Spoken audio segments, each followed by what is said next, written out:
Here's a question. How many times have you hesitated saying no in English because you just weren't really sure how to do it politely?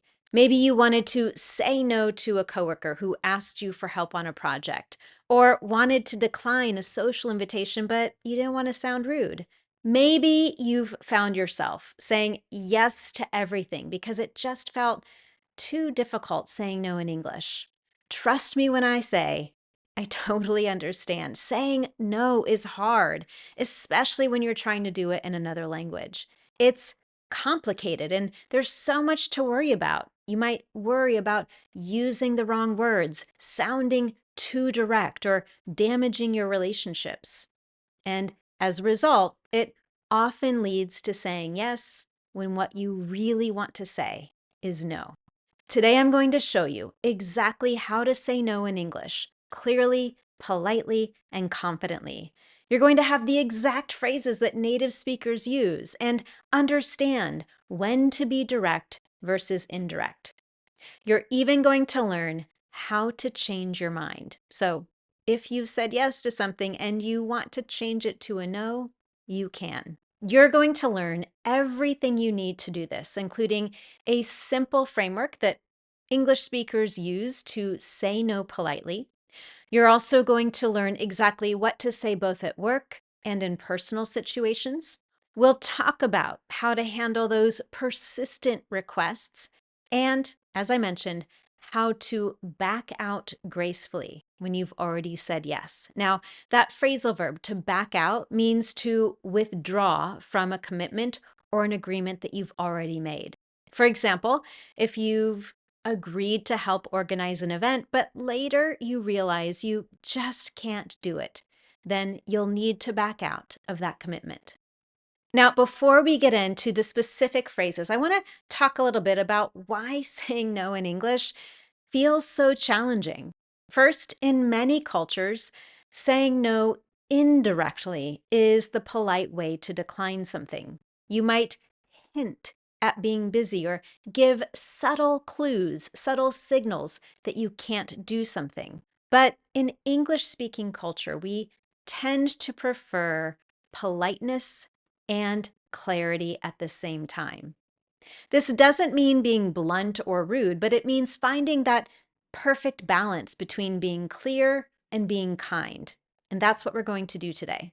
So let's start with the basic framework or structure English speakers use when saying no. And I want you to think about this like a simple three-step formula.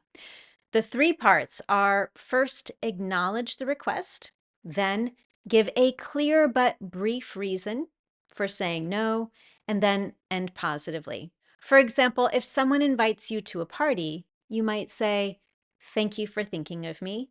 I already have plans that evening, and I'd love to join next time." This response is both clear and polite in English-speaking culture, and it follows that structure.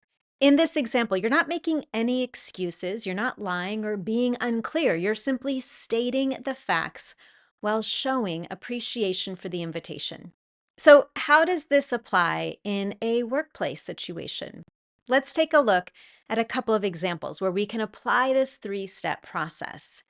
First, imagine that a colleague asks you to take on an extra project, and you know you absolutely cannot do it. You have so many other things happening at work right now.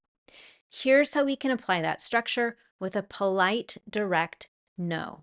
First, I appreciate you thinking of me for this project, but right now, my schedule is full with the Johnson report and I just can't take on anything more.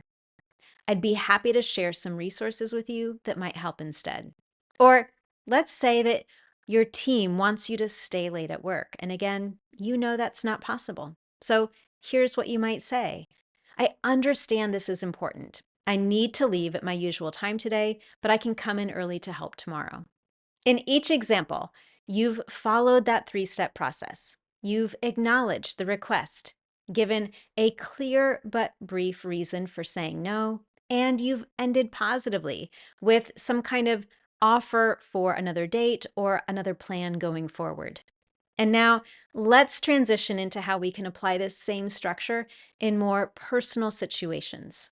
Now, the only thing we really do differently in these personal situations is we use more casual, more relaxed language. For example, let's say a friend asks you to help them move and you're not available. You could say, "Oh, thanks so much for asking, but I can't help move you this weekend. I'd love to help you unpack next week instead if that would be helpful." Okay, so that structure or that framework may seem simple enough to apply, but what do you do in those tricky situations when someone keeps pushing to get you to say yes? There's a lot of pressure in those situations, and many of my students, many native English speakers, will eventually change their mind and say yes, even if they don't want to. So, I want to show you exactly how to stay firm while remaining polite. The key here is to avoid phrases that suggest maybe. The moment you suggest maybe, that person has more room to keep pushing you until you do change your mind. So you want to avoid phrases like, I'll think about it, or let me check my schedule, maybe next time. If you don't want to do it next time and you definitely don't want to say yes to the request, it's important to be clear and kind. For example, I need to stick with my original no. I know it's disappointing, but I simply can't manage it right now. The language that you're using here is still perfectly polite, but also direct and clear. And this allows you to maintain that firm position of saying no when you want to. Okay, now let's talk about the most challenging situation, saying no after you've already said yes. As I mentioned at the start of this lesson, we call this backing out of a commitment in English. It's certainly not ideal, but sometimes circumstances change and we need to do this. So, if you need to change your yes to a no, here's how to do it gracefully.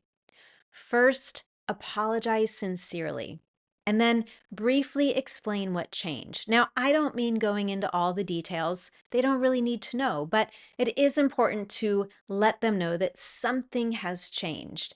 And if you can also offer an alternative.